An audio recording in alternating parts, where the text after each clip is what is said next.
Many of the Nazis involved in the greatest atrocities of World War II received a just sentence for their crimes. However, some managed to escape their fate. Several managed to escape and disappear completely, and others were pardoned by the victorious countries. The question that arises is, why? What reasons could a nation have to forgive one of these criminals for his terrifying actions?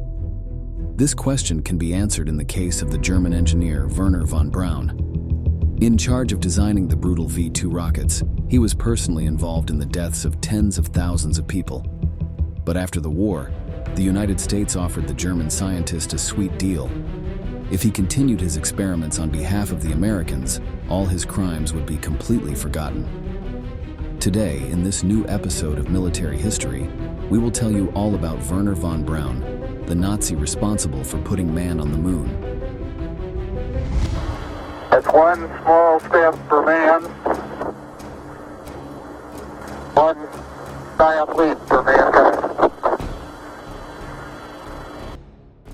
On May 8, 1945, Germany signed its unconditional surrender. After 6 bloody years, World War II came to an end on the European continent. For the survivors, the arduous task of rebuilding cities and towns damaged by battle lay ahead. But so did the obligation to judge the defeated. The crimes committed by the Axis forces terrified anyone who heard of them. From the brutalities carried out in concentration camps to the uncontrolled slaughter of innocent civilian populations, millions were killed. Many of the most responsible, such as Adolf Hitler, Joseph Goebbels, and Heinrich Himmler, were able to take their own lives before being captured. But others had not been so lucky, and now awaited their sentencing while languishing in Allied or Soviet prisons. The Nazis who were to be tried often included generals, killing center administrators, and other government officials, each with blood on their hands. But the scientists, while they could argue that they did not take sides, were not spared. Germany's great technological advance in the war years was due to experiments carried out by these men, often at enormous cost in human life. Evidence was found of medical tests carried out in concentration camps, where prisoners were used as guinea pigs to test new medicines.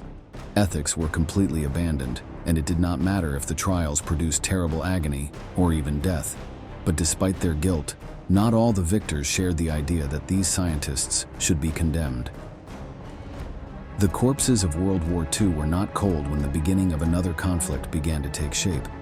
The United States and the Soviet Union had emerged as the ultimate winners of the conflict, proving to be the undisputed world powers in the 1940s. But now, with no common enemy to unite them, tensions over their drastically different policies eventually turned them against each other.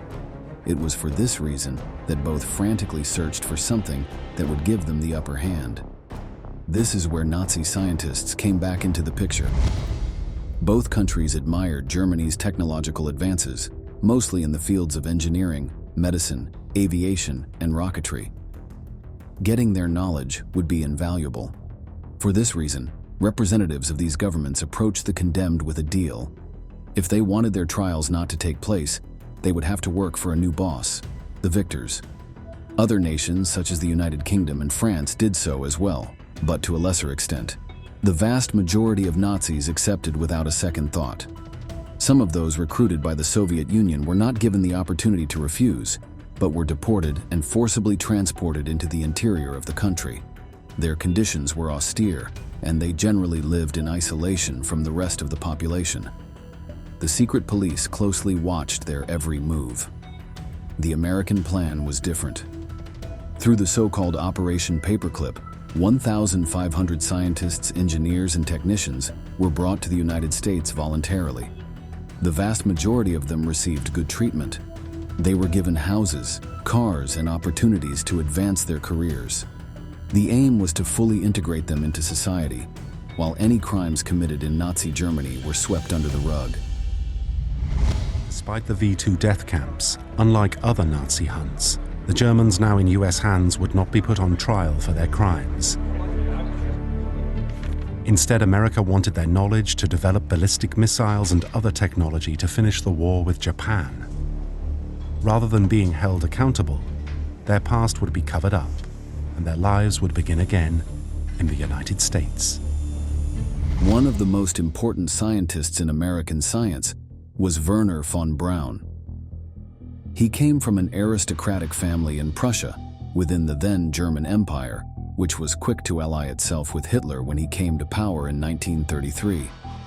He was not just a scientist that the government used to increase its power, but rather a member of the National Socialist Party, which he joined in 1937. It was here that he began to implement his knowledge of rocket engineering to provide the Reich with some of its most fearsome weapons. According to von Braun's own words, he joined the organization not because he shared its beliefs, but because it was the only way to advance his career. But this did not prevent him from becoming part of the SS, the most important German paramilitary association. Its members were directly responsible for some of the worst atrocities in the entire war, including the management of concentration camps and the burning of hundreds of villages in Soviet territory.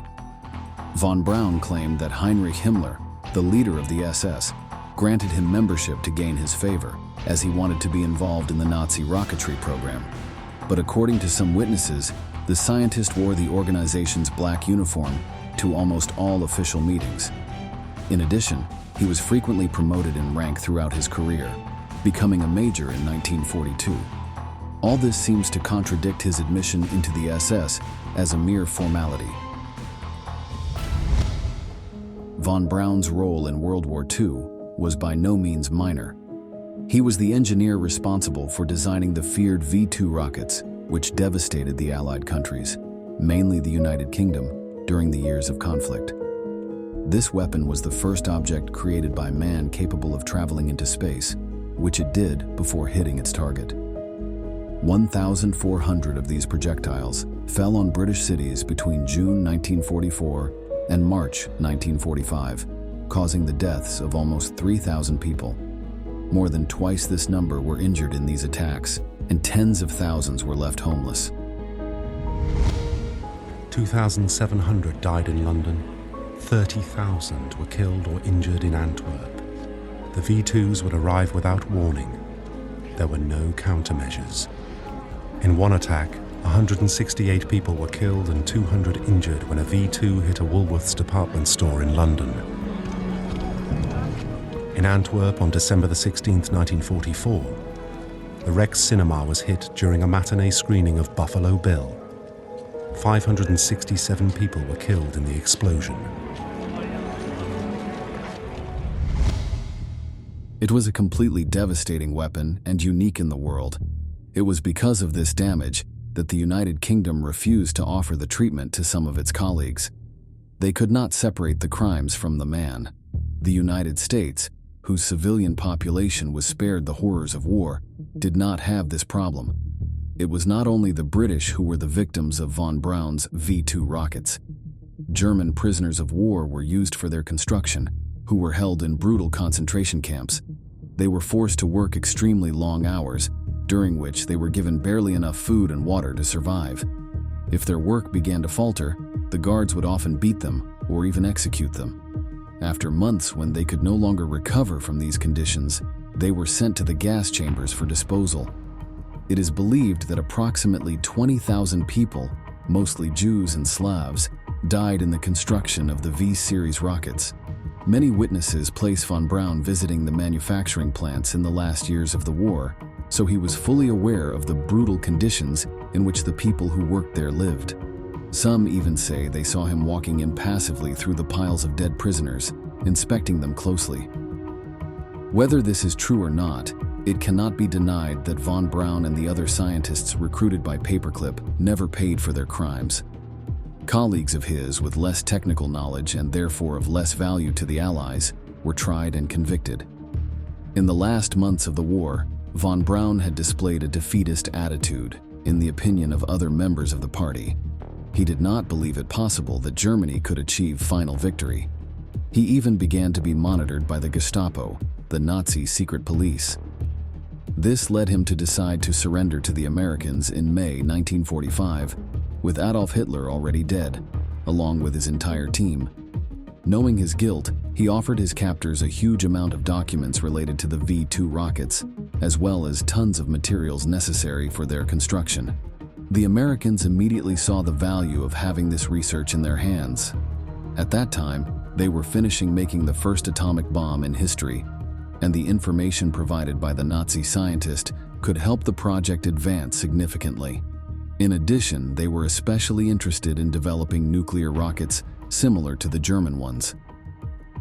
Just a couple of months after his surrender, von Braun was already in the United States, continuing his missile experiments.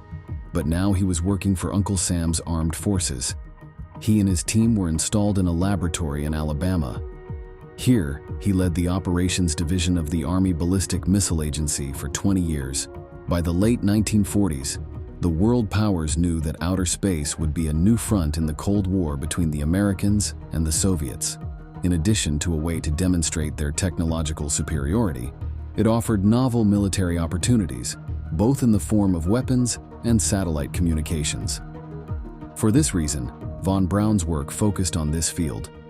His team developed the PGM-11 Redstone rocket, the first American ballistic missile. It was considered a direct successor to the German V2, being basically an improved model of it, but much more destructive. Von Braun also designed the Jupiter-C, a rocket used for flights below Earth orbit. This vehicle was the basis for Juno the Fur, which in 1958 became the first satellite of the West. In just a few years, he had already become an extremely valuable asset to his new country, and his dark past had been forgotten by most. Below, we can listen to the scientist giving a lecture, where he highlights the collaborative work that achieved this feat. A project like firing a satellite into orbit is only possible if there's splendid teamwork all the way through. But von Braun's real interest was manned spaceflight. He dreamed of reaching places as far away as the Moon and Mars. Fortunately for him, his bosses shared this ambition. He and his team were recruited by the newly founded NASA. There they were put in charge of building the Mercury Redstone rocket, which on May 5, 1961, carried the first American man out of the Earth's atmosphere. However, weeks earlier, the Soviets had accomplished this feat with cosmonaut Yuri Gagarin, earning them enormous worldwide prestige. The Americans knew they needed to carry out a daring mission if they wanted to win the space race. Von Braun was appointed director of the Manned Space Flight Office, and his team was included in the Apollo program and the development of the Saturn V rocket. Their goal?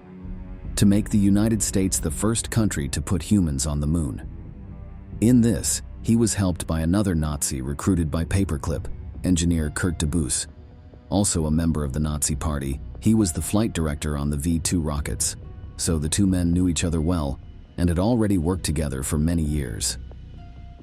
Like his colleague, he was aware of the atrocities committed in the German forced labor camps, but he completely ignored them, concentrating on advancing his research. He was the first director of the Kennedy Space Center, from which the Saturn rocket would be launched after its construction was completed. Under von Braun's leadership, the team made up of Americans and Germans achieved their goal.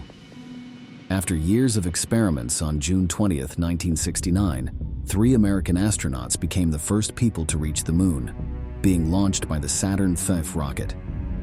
The space race was over, and the United States became the undisputed winner. Thus, this former member of the Nazi Party was awarded and honored by one of the countries against which he had fought. La fotografía estaba en los periódicos al día siguiente, celebrando al genio e ingeniero espacial que estuvo detrás de todo. Von Braun es un titán. Es una de las figuras más importantes del último siglo. Estaba muy adelantado para su época. In 1972, the Americans ended the Apollo program. Interest in outer space had fallen dramatically after the moon landing. However, von Braun still dreamed of reaching other planets and decided to resign when NASA showed that it would not continue to fund these operations. Still, the recognitions did not stop. In 1975, he was awarded the National Medal of Science. That same year, he founded the National Space Institute with the goal of getting the population interested in extraterrestrial exploration. He continued to work for other aerospace companies, including NASA, as an advisor, until his health seriously deteriorated. On June 16, 1977, he died of kidney cancer. There are hundreds of memorials to Wernher von Braun throughout the United States. There are research centers, streets, planetariums, and other buildings named after him. Thousands of plaques with his quotes adorn the halls of laboratories and universities. In Alabama, there's a bust of him praising German immigration. Neither of these references his Nazi past, nor his role in the genocide that occurred in the concentration camps. He continued to maintain until his death that the only reason he joined Hitler's men was for his academic advancement and for fear of being imprisoned or executed. For his recruiters, this was excuse enough. Several of his colleagues may not have been aware of his actions in World War II. For others, his achievements in the advancement of American technology washed away the blood on his hands.